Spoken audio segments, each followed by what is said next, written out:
Hello les enfants, vous allez bien? Super, Baruch Hashem. Alors aujourd'hui, 16e Mishnah du premier chapitre de Pirkei Avot. Rabban Gamliel aya omer, Rabban Gamliel, lisez avec moi la Mishnah. Tous ensemble, Rabban Gamliel aya omer, aselecha rav, istalek min hasafek, ve'al tarbe le'aser uma babadot. Rabban Gamliel, il disait, fais-toi un rav. Éloigne-toi du doute et ne multiplie pas de prélever de l'à peu près. On va expliquer c'est quoi. Alors avant tout, c'est qui Rabban Gamliel? Rabban Gamliel, lui, c'est le fils de Shimon, qui est le fils de Hillel Azaken. Vous vous rappelez, on avait parlé de Shammai et Hillel. Hillel et Shammai, très important, tout ce qu'Hillel nous a appris, tout ce que Shammai nous a appris. Et maintenant, on est Rabban Gamliel, qu'il était le fils de Rabbi Shimon, qui était le fils de Hillel. Donc c'est le descendant direct de Hillel Azaken. Et Rabban Gamliel, il était le troisième prince d'Israël, le troisième Nassi, avant la destruction du deuxième Beth Amikdash. Donc, ils étaient donc à peu près dans une époque de 100 ans avant la destruction du deuxième temple de Jérusalem. Alors, Rabban Gamliel, il avait des enfants, c'est ce qu'on verra plus tard, Be'ezrat Hashem. Un, c'était Rabban Shimon, et le deuxième, c'est Rabbi Hanina. Alors, son enfant à lui, c'était Rabbi Yehuda Hanassi. Et Rabbi Yehuda Hanassi, c'est le célèbre Rabbi Yehuda Hanassi, que c'est lui qui a condensé et qui a écrit les Shisha Sidrei Mishnah, qu'on appelle aussi Rabbi ou Rabbeinu Akadosh, qui était aussi un Nassi. Après, il y a eu Rabbi Gamliel Beno, Rabbi Yehuda Nessia, après Rabbi Gamliel, etc., Rabbi Nessia Sheni et Hillel Akatan.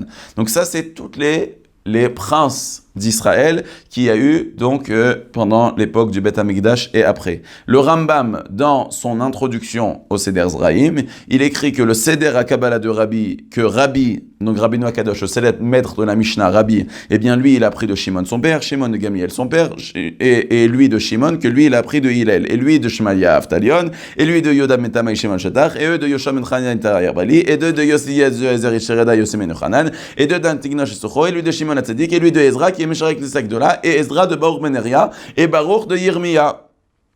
Et Yirmiya, c'était le dernier Navi, et donc les Nevi'im, ils ont appris depuis Moshe Rabbeinu, et même avant, il y avait les patriarches. Donc tu vois que le maître qu'on a devant nous dans la Torah, Rabban Gamliel, c'est pas de l'inventer, c'est toute une descendance, de répétition, d'enseignement. C'était pas des enfants l'un de l'autre, mais c'est chacun, il a appris de l'autre pour qu'on a jusqu'à maintenant, cette Torah qui est exactement Ish mipi ish, bouche une de l'autre depuis des milliers d'années. C'est trop beau cette Torah que nous on étudie, qu'il n'y a jamais eu la chaîne qui a été détachée. Alors, Rabban Gamliel, c'est le premier qu'on a appelé Rabban. Jusqu'avant, il y avait Rabbi. Et il y en a même qu'on n'appelait même pas Rabbi, comme Hillel et Shammai. Alors, en vérité, il explique dans la Hakdama des Mishnah du Rambam, parce que des fois, ils étaient tellement élevés, les grands, comme Avraham. Avraham, il ne s'appelle pas Rabbi Avraham, parce qu'ils étaient tellement grands que leur nom, ça voulait tout dire, comme Hillel et Shammai. Mais après, quand les générations, ils ont baissé, on a dû rajouter des titres, même s'ils étaient très élevés. Donc, Rabban Gamliel, c'était quelqu'un de très très grand, et on dit qu'il avait un mérite tellement grand que lui, Rabban Gamliel, toute sa vie, il a étudié debout. Vous vous rendez compte? Parce qu'il avait l'honneur de la Torah. Il dit, mais la Torah c'est tellement beau, je ne peux pas étudier assis. Et on dit que le jour où il est décédé, il n'y avait plus comme ça le kavod de la Torah. Lui, il a su donner l'honneur à la Torah. Alors, déjà à l'époque de Rabban Gamliel, il y a quelqu'un qui s'appelait Shimon Apakouli qui a fait devant lui la Hamida, les Shmoneh Esrei, et même Rabban Gamliel, il a demandé qu'on rajoute même la Birkat Hatzidokim et la Malshinim. Alors, qu'est-ce qu'il a dit Rabban Gamliel? Aselecha Rav. Il faut que tu aies un Rav. Istalek minasafek. Dans le judaïsme, c'est très dangereux, dans la Torah, d'être en doute. Faut pas être en doute. Tu dois aller chez ton Rav, et lui, il te dit la vérité. Voilà. Point. Tu dois avoir un Rav, c'est très très très important dans la vie. Vous savez, Be'ezrat Hashem, quand vous allez grandir, vous allez demander où je vais aller à l'Yeshiva, où je vais aller à l'école, ou avec qui je vais me marier. Alors c'est sûr, tu as ta choix, tu as tes parents, tu as des choses, mais des fois il y a des choses dans la vie que c'est difficile. Il faut savoir ce que la Torah nous dit dans ce moment-là. Eh bien les rabbanim, les vrais rabbanim, ils sont là pour t'inciter et te dire qu'est-ce que la Torah vient te dire. Donc c'est très important, mais tu ne dois pas rester dans le doute. Alors là, je vais raconter une histoire qui est aussi un peu marrante. Il y avait une fois, Rami Mordechai Bennett, qui était un grand maître, un rave, il a rencontré une fois un rabbin, entre guillemets, peut-être rabbin des bois, je ne sais pas en quoi il était rabbin, mais c'était un rabbin que lui, il voulait changer la Torah, il voulait réformer la Torah et toutes sortes de choses, et lui, malheureusement, il n'étudiait pas la Torah, il est devenu rabbin, mais il n'a pas étudié la Torah. Bon, alors il rencontre ce rabbin-là, bizarre. Alors il lui dit, le Rav, Rabbi Mordechai Bennett, qui avait étudié des années dans une yeshiva, dans la Gemara, le Shulchan Aruch, dans les détails et tout, il lui a dit, mais dis-moi, comment ça va dans ta vie? Il lui a dit, magnifique, il n'y a pas des fois des problèmes, des questions, des choses compliquées. Ah non, moi je sais tout, je sais tout. Ah bon, comment tu sais tout? Alors il a commencé à lui poser des questions très difficiles. Non, Issour Ve'eter, vous savez, moi-même j'ai étudié Issour Ve'eter, c'est très difficile, ça fait des années, ça fait 4 ans et demi que j'ai étudié Issour Ve'eter, avec le Tchar, le Taz, le Bet Yosef, le Bach, et les Pshatim, les Klal Yosef et tout. Alors il a posé une question difficile, le Klal Yosef. Alors il lui a dit, ah non, ça je sais pas. Mais quoi, je sais pas? Alors comment tu fais quand quelqu'un il te pose une question comme ça? S'il y a une cuillère qui était dans le lait, qui s'est mélangée à une casserole de viande, mais elle avait plus que 24 heures, etc. Mais comment tu sais pour savoir si c'est cachère, pas cachère? Tu fais comment? Tout ce que je sais pas, je dis c'est interdit. Oh, quoi, c'est ça un rabbin? Alors il lui a dit, je vais te raconter une histoire. Une histoire dans une histoire. Il a dit, il y avait une fois un shochet. Tu sais c'est quoi un shochet? Celui qui fait ashrita aux animaux. Il y avait un shochet, et bien lui, il habitait dans un tout petit village, où il n'y avait pas de rabbin là-bas. Et lui, il faisait ashrita, mais des fois qu'on fait ashrita, on a des questions, on a demandé au Rav, est-ce que l'ashrita, elle était cachère ou pas cachère? Maintenant, lui, chaque fois, il prenait le train, et il allait chez le Rav à Francfort pour lui poser la question. Un jour, il monte dans le train, et il voit un ami, son ami, il lui dit, mais qu'est-ce que tu fais dans le train? Il lui dit, je vais poser des questions au Rav. Il dit, quoi, tu vas chez le Rav? Il dit, oui, pourquoi c'est des questions? Mais quoi, chaque fois que tu fais l'ashrita et que tu as une question, tu vas chez le Rav, tu prends le train? Il dit, oui. Alors, son ami, c'était un tordu. Il lui a dit, mais t'as pas besoin d'aller chez le Rav. Il dit, mais comment je vais faire pour savoir? Alors, il lui a dit un truc complètement tordu. Il a inversé la Torah. Il a dit, dans la Torah, c'est écrit, une viande qui est pas cachère, la kelef tashechronoto, tu la jettes au chien. Alors, il lui a dit, le monsieur un peu bizarre, là, le monsieur Traloued, il lui a dit, regarde, tu jettes au chien. Si le chien, il mange, c'est une preuve que c'est pas cachère. Si le chien, il mange pas, c'est une preuve que c'est cachère. N'importe quoi, c'est pas ça que la Torah a dit. Lui, il a changé tout le sens de la Torah. La Torah, elle a dit, si c'est pas cachère, tu lui donnes, ça veut pas dire que le chien, ici, c'est cachère ou pas cachère. Mais lui a dit, alors, le monsieur, il était bête, il a dit, ah, d'accord, je savais pas. Alors, il a dit, c'est bien, je peux plus en prendre le train. Alors, chaque fois qu'il avait une question, il jetait au chien, et le chien, il mangeait. Et il jetait une question, et le chien, il mangeait. Et le chien, il mangeait. Au bout de 2 ans, le shochet, il retourne chez le Rav. Le Rav, il le voit, il dit, oh, mais ça fait 2 ans que je t'ai plus vu, shochet, qu'est-ce qui s'est passé? Pourquoi tu viens plus chez moi? Il lui a dit, non, parce que j'avais un nouveau Rav. Ah bon, c'est qui le nouveau Rav? C'était mon chien. Ah bon? Le chien, c'était ton Rav? Il dit, oui, parce que le chien, quand c'est pas cachère, il mange. Ah, il lui dit, ah bon? Mais alors pourquoi si t'avais un Rav chien, alors pourquoi tu viens chez moi? Il lui dit, non, parce que le Rav, il est trop mahmir, tout le temps, il dit que c'est assour, il mange toujours tout, alors je suis revenu chez vous. Alors, il lui a dit le Rav, on revient à l'histoire de Mordechai Bennett, il lui a dit, toi t'es un Rav, tu sais c'est quel Rav? Toi t'es un Rav chien, toi.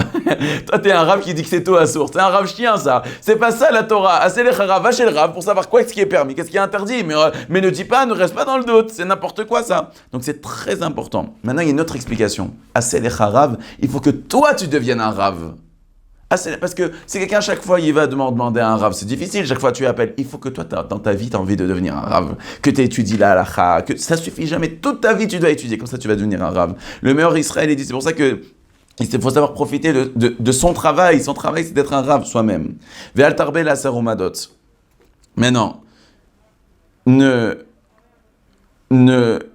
il faut pas prendre à peu près, parce que si tu connais pas un Rav, alors par exemple quand tu dois prélever, si quelqu'un il a un champ en Eretz Israël, il faut prélever. Maintenant si tu prélèves, il y a un dixième, si tu prends plus qu'un dixième, ça va être un problème parce que tu vas mélanger le tevel avec le choulin, et tu crois que toi tu vas aller à la rigueur, mais finalement tu fais du n'importe quoi, parce que ça va être mélangé du kadosh avec quelque chose qui est pas kadosh, et ça va faire encore pire qu'avant. Donc c'est pour ça, ne prends pas de l'à peu près dans la dîme, parce que tu vas encore plus rendre interdit ce qui était déjà interdit. Alors que si tu sais qu'est-ce qui est permis, qu'est-ce qui est interdit, au moins ça tu vas pouvoir faire, ça tu vas pas faire, au moins c'est clair. C'est quelqu'un qui dit moi je sais pas, je dis c'est tout interdit, c'est pas vrai. Imagine quelqu'un il connaît pas les lois de cacheroute, tu dis bon tout ce qui est pas j'ai mélangé, je jette tout à la poubelle.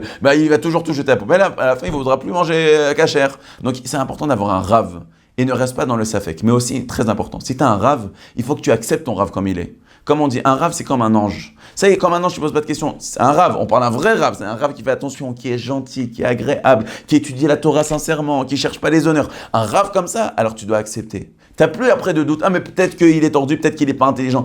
Il y a des gens qui disent non mais ce rabbin il est trop vieux, ce rabbin. Mais ça c'est n'importe quoi ça. Malheureusement ça c'est des gens. Ils vont contre la Mishnah, ils vont contre la Gemara. Aselecha Rav estalek minasafek. T'as ton Rav, t'as plus de doute, ça y est. Mais aussi comme il disait mon maître le Rav Herrera, Zatzal, Aselecha Rav et le Rabbanim. Il ne faut pas que tu as 10 000 Rabbanim. C'est écrit, tu dois avoir un Rav, pas 1000 Rabbanim. Parce qu'un jour, tu demandes à l'éducation, j'envoie où mon enfant à l'école? Et après, tu demandes un autre Rav, et après, tu as 10 Rabbanim différents, et tu te prends la tête et tu te tires, t'en peux plus. Eh ben non, c'est pas ça la Torah. Tu as un Rav, que ton Rav, que tu le suis toujours. Voilà, Aselecha Rav et le Rabbanim. C'est très très important de savoir d'avoir un Rav. Maintenant, de nos jours, eh bien, il y a des Rabbanim qui sont spécialisés dans l'éducation, des Rabbanim de Shalom Bayit, des Rabbanim. Mais en tout cas, dans ce sujet-là, tu dois avoir un Rav.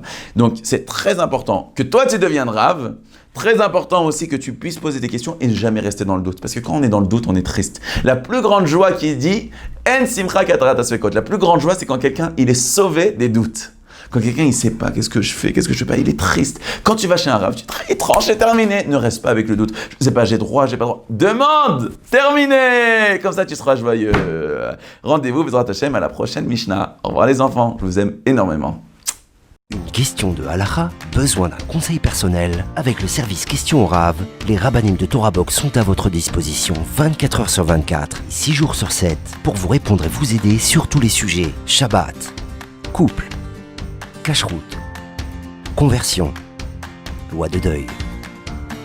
Question au Rav, c'est 13 000 questions reçues chaque année et répondues par écrit sur le site Torah Box et par téléphone, un appel reçu toutes les 4 minutes. Question au Rav, un service exceptionnel, gratuit pour vous.